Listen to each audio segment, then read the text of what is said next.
Como está chegando o carnaval, não comigo, com os blocos que estão na rua, algumas pessoas acabam tomando umas e outras a mais. Aí é o seguinte, supõe o seguinte, um fato assim, hipotético. Uma pessoa estiver alcoolizada e cometer um crime. Depois, olha, eu não sabia, eu tinha tomado umas e outras, por isso eu peguei o carro, saí dirigindo.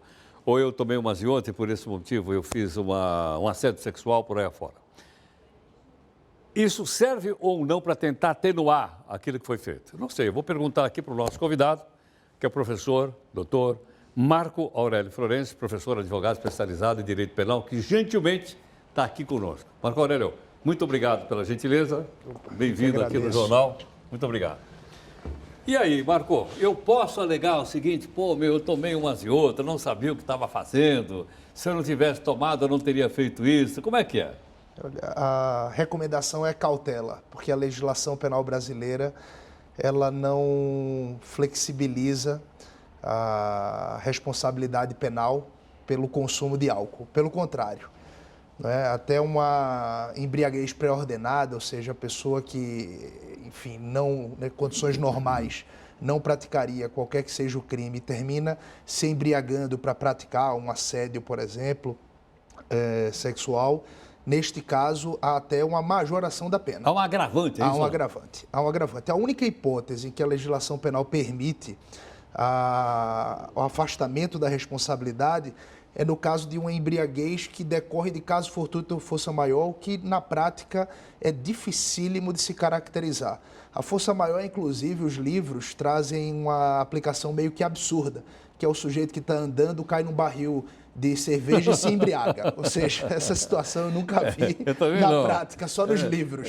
Exatamente. E no caso fortuito, aí sim a gente poderia ter alguma possibilidade, seria aquela pessoa que não experimentou o álcool e termina não controlando o consumo. Alguém colocou alguma coisa na minha bebida? Aí sim, aí afastaria a responsabilidade porque não está na esfera de controle da pessoa que está bebendo, né? De fato, ou uma substância entorpecente, né, diferente da próprio álcool, uma substância com efeitos semelhantes ao álcool, que é um estado, né, um estado toxicológico, a pessoa fica momentaneamente. Então, ele sai de si em um período que não é tão longo, né, a comparar com outras drogas, mas que, de fato, precisa se observar bem, porque a legislação brasileira, como eu te falei, né, Heródoto, essa legislação ela não flexibiliza a responsabilidade penal. Pelo contrário, né, é bom ter muito cuidado, porque até a questão de prova é muito difícil de ser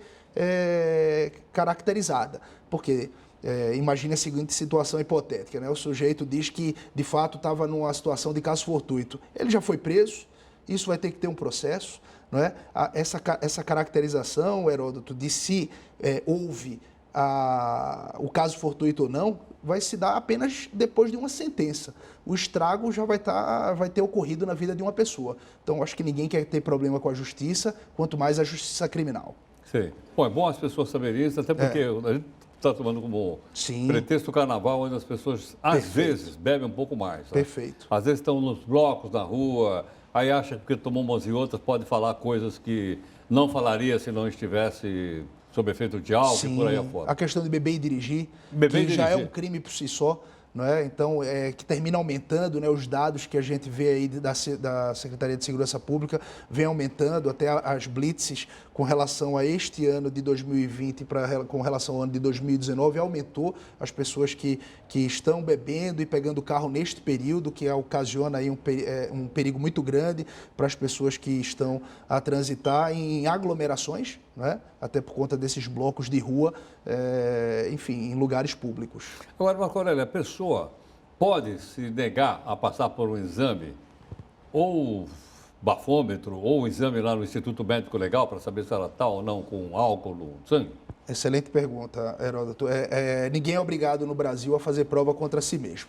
Então, ele não é obrigado a fazer o exame. Entretanto, a autoridade policial ela pode aferir se a pessoa está em... Testemunhalmente ou não? Não, ela tem fé pública. Não é? Então, ela pode atestar, com base no que ela está a verificar naquele momento, se a pessoa está sob efeito de álcool ou não, e encaminhar essa pessoa a uma delegacia de polícia, o que um médico legista, posteriormente, vai atestar se a pessoa, de fato, está embriagada ou não.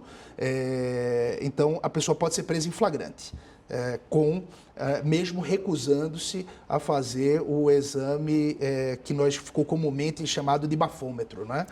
O etiliômetro, que é o que vai medir o nível etílico no indivíduo. Sim. Então, se ele estiver embriagado, mesmo não se submetendo, ele poderá ser atestado que ele estava sob efeito de álcool. O que acontece na prática. Então, para deixar muito claro que não é uma coisa esporádica, acontece na prática mesmo. Imagino. O que acontece é levar eu me lembro até de um senador do Rio de Janeiro, que foi pego...